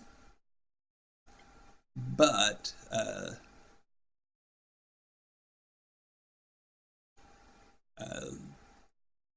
these are definitely like teenagers and kids who, upon touching certain artifacts, uh, gain the ability to uh, create new tech that is a disruptive and B will eventually replace outdated human tech.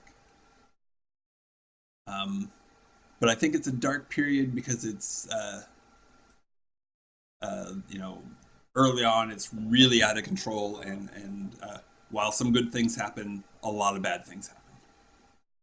Wait. Um, so let me see. Uh, so Hasa, you can do a double. Yeah, I'm definitely going to do a double. In the rebellion, a Guerrilla fighter tricks civilians into touching malicious artifacts. I would like to create a event that says prodigies bond together to form the, and then we need to come up with a cool name. Okay. Hmm.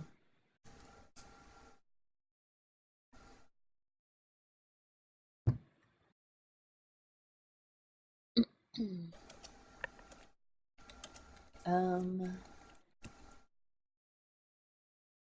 Hmm. Um. Um, how about just the forum? Sure. Maybe that's not cool enough. I don't know. Definitely not cool enough, which makes it perfect.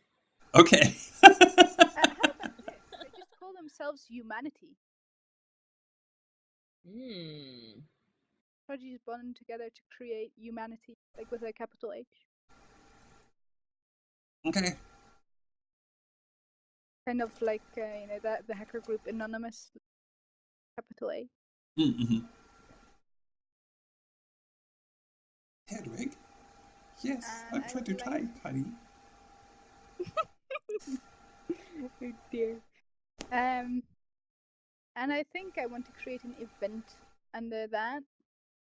Uh, Scene? a scene, sorry, yeah. And I think you can leave the humanity out. You can just say to create humanity. Oh, yes. Okay. And that's question I want answered in the scene is how do how does humanity use their technological genius to heal the first real blow to the aliens? Give the aliens a name, or are they just the aliens?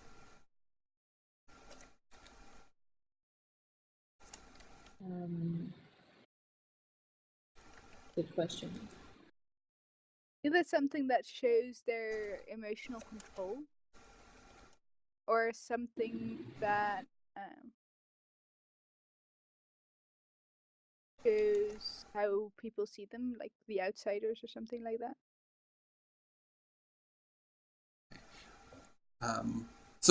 Do we want to name them? Uh, I think so. That would be nice. okay. Uh, progenitors, the source, uh, the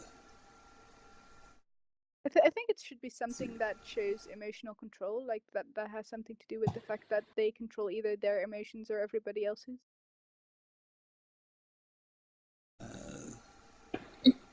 um, vigil or vigilance. vigilance. Wow, I like it. Sure.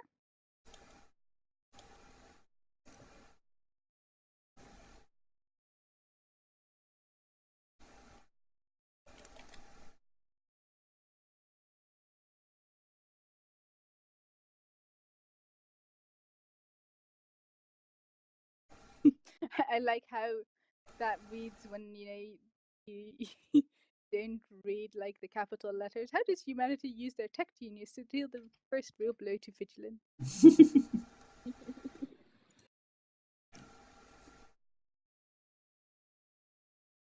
You must use tech so that people stop paying attention. Too much attention is being paid. Yeah. Oh, I mean, you could totally say like the thing about like television and computers that they reduce vigilance. So. Yes. Okay, so I need to come up with a legacy. Yes. That's the We next should play thing. out the scene. Oh yeah, yeah, maybe that, huh? Uh, and should probably have a question mark there. And who's in the scene? Should I? Do I have to create required characters? Oh no, you don't. You can leave it completely open. You can have it be a narrated scene. You have I like options. played out scenes. Okay. So I think it should involve members of humanity, and I think it should involve noticeable but not extremely major structural point in the organization of vigilance. So let's say somewhere where they control resources, maybe a storage of artifacts or something like that. The artifact the Distribution. artifact distribution center. So it might not hold a very big amount of artifacts, but it decides which of the vigilants get which artifacts to control which humans and such. Mm. And it might also have some artifacts, but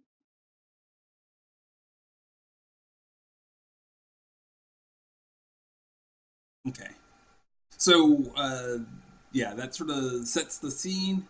And then in terms of required persons, there's at least one person from the humanity. group humanity. Yeah. Okay. Uh, that's the only required person? Yeah. Okay. So, Kelsa, who do you want to play? Start. Oh, I start? Okay. Pick first. Yep. I'll play a very uh, very cold 10-year-old boy who goes by the name of Archimedes. And I would like this to be a scene about the execution. So the genius plans have been made beforehand and definitely can be shown through like flashbacks. But they're here and they're gonna blow it up or disable it or whatever they're gonna do. Okay.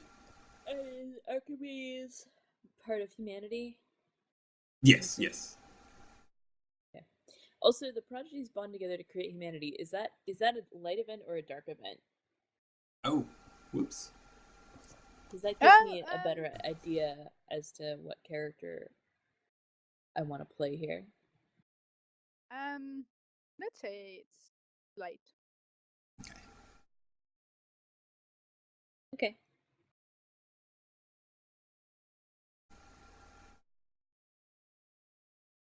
Um. I will play um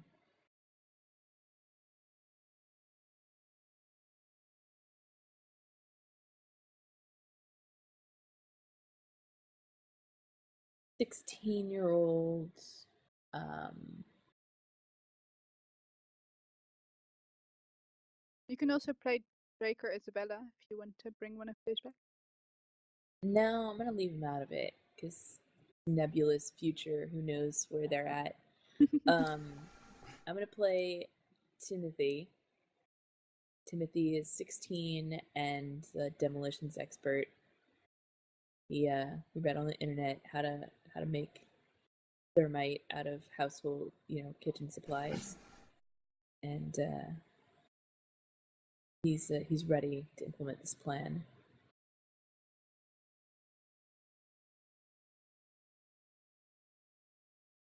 Sweet, I'll play time, I think. Okay.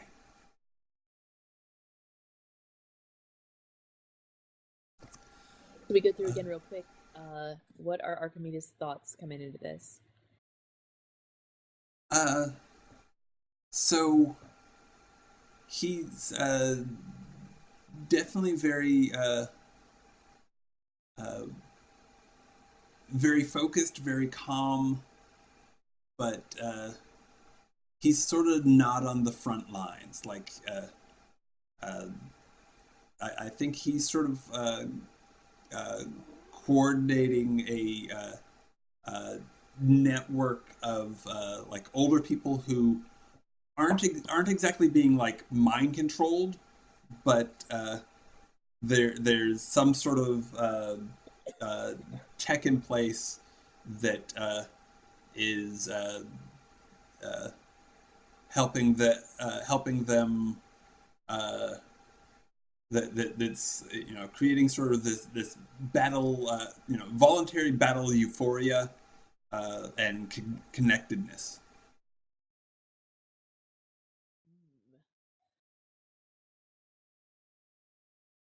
Okay, cool.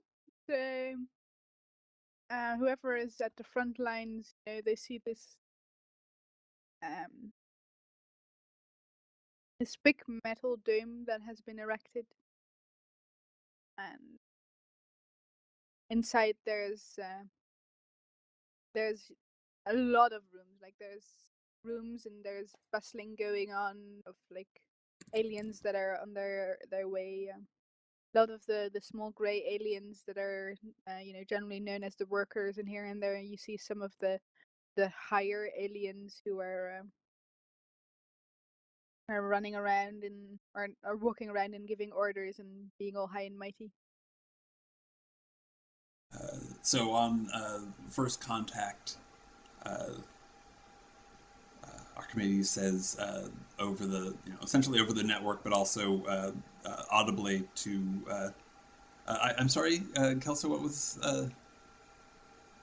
was your character's name again? Timothy. Timothy. Yes. But also to Timothy. All right, just as we planned. Uh, each person stay with your battle buddy, but spread out to the degree where you can where you're in sight of another group. Look, I've got this all under control. All I have to do is plant the bombs. Get out. Easy. Easy peasy. Don't you trust me? Of course.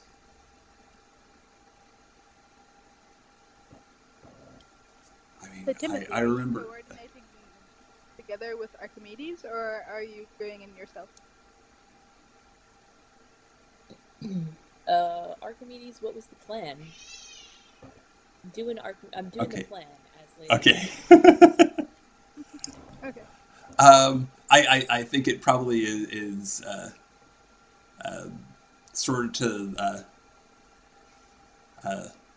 show sort of show up, provoke a reaction, have that initial force be a distraction while uh,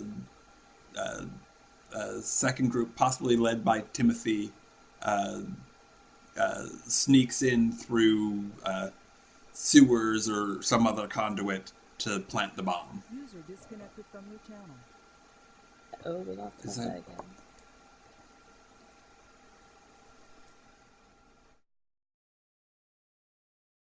User joined your channel. Welcome back. Welcome back. Wrong button. Yeah, So I know. goes. I know. I'm not used to using someone else's computer. David totally just sent me a message on Skype like, "Oh, when you're ready for dessert, give me a shout." And he's using my computer, which keyboard is set to Dutch, so he was typing, the Z's instead of the Y's. At least I have the knowledge that he's just as screwed as I am. Okay, so there's gonna be sewers and let's see. Okay. And so to add on to what you just said about trust, I know that Chicago didn't go as planned, but your device had the others planted it in position as planned, would have done the job perfectly. That's why you're on scene for this one, correct? I know if it'd been put up right, it would have been perfect. Why you're in charge this time. Make sure none of those other fuckers fuck up. Well, most of them are over 30, but I'll do my best.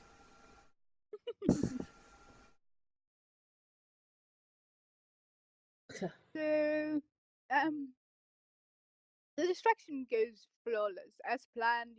Whatever you planned out, like these guys would go there, and then that force would react in such a way, like you guys nailed it. Like distraction, no problem.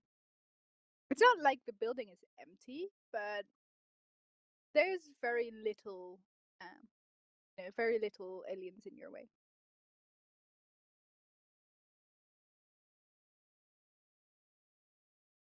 So far, so good.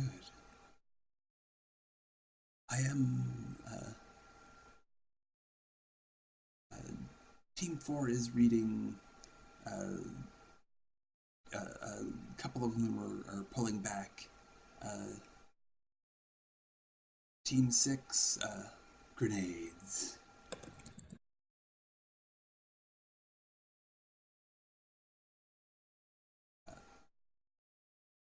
Right at the entrance, I think. So, Timothy, you're sneaking in to place the grenades, I presume? Yes. The bomb? Gotta place the bomb precisely. Got this map here. Archimedes has a few key points listed. Gotta get in, place the explosives, and get out. Easy peasy. Okay. So as you arrive, you get there, no problem. There's a few people. What do you do with the people you find on your way, or the aliens you find on your way, rather? That's what the rest of the crew is for. To keep them off our backs. I don't need to know what happens to them. Okay, sure. So they deal with the alien problem that you find on your way, and just as you're placing the explosives, you hear this click behind you, and you see like these big steel doors like closing, and behind them you see like the grinning face of one of the lower aliens.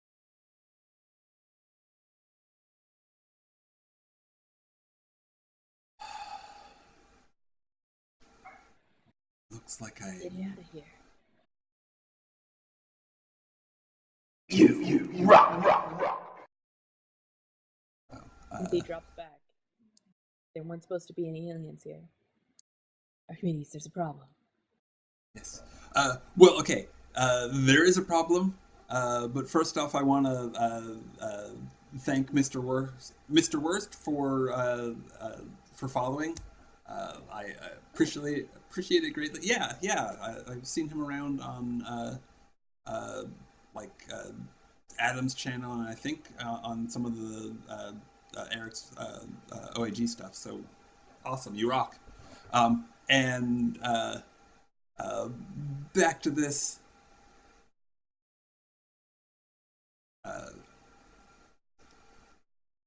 I'm gonna have to ask you to proceed. A sacrifice may need to be made, but if you can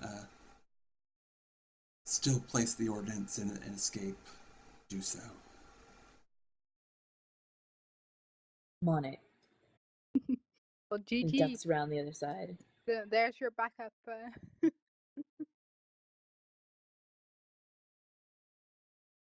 And I do have the others sort of press the attack, but I don't know whether it's going to be enough to cause this trap to unwind or not. You know, I have hope, but the main thing is getting that bomb planted, regardless of the cost. Well, I mean, I imagine that would all depend on Timothy. This creature is scuttling off to go get its friend.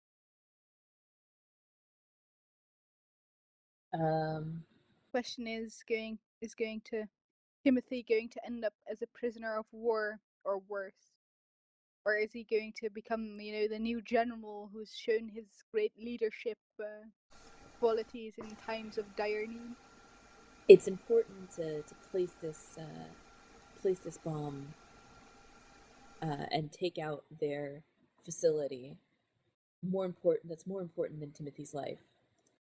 So he proceeds as planned, presuming that he'll be able to get into place before the alien can get back with reinforcements. Sure. As he sets the final explosive down, he radios to Archimedes. Everything's in place. Light the fuse. I'm going to try to get out, but no guarantees. You've got 1 minute, 30 seconds.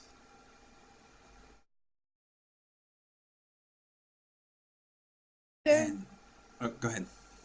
At that moment, the blast doors open, and there is a particularly neutral-looking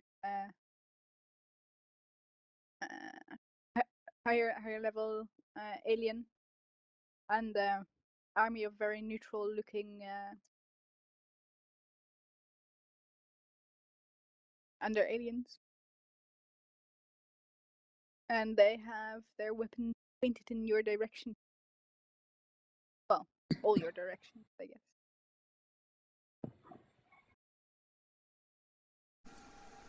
Report.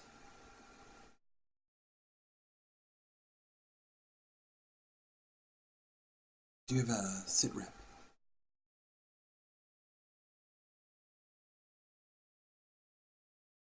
Push the button. More important than our lives. Come on. This is for humanity. Oh dear. Okay. Timothy is gonna... Sit rep first, please. Which is just do you tell Archimedes what's going on in terms of them coming in with... Okay.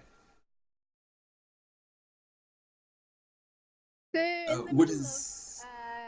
like, you've got the gist of the story, but in the middle of Timothy's explanation, you see the over alien gesture something, and a few of the under aliens scuttle off, and moments later all you hear is static. Oh, in that case, yeah. Archimedes will press the button. He was hoping to like negotiate so that it wouldn't be a bloodbath, but they'd just destroy the facility empty. But if comms are down, then that isn't an option. He's not gonna trust Timothy. Or give Uh, them, Well, I mean, the last thing Timothy said was to uh, go ahead and set it off. So he is going to trust Timothy. Okay. Good choice. Well, all the over aliens and under aliens and humanities and the area just go up in a ball of fire. And I imagine that that makes the end of the scene. Yeah. That was a light scene, right? I'm marking it dark. Yeah.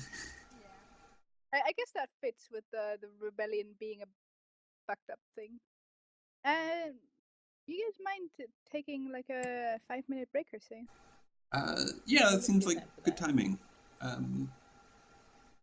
Just a moment. Let me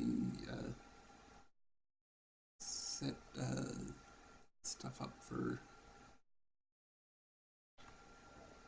on offline. Yep. So we'll be back in 5-ish. Please stick around.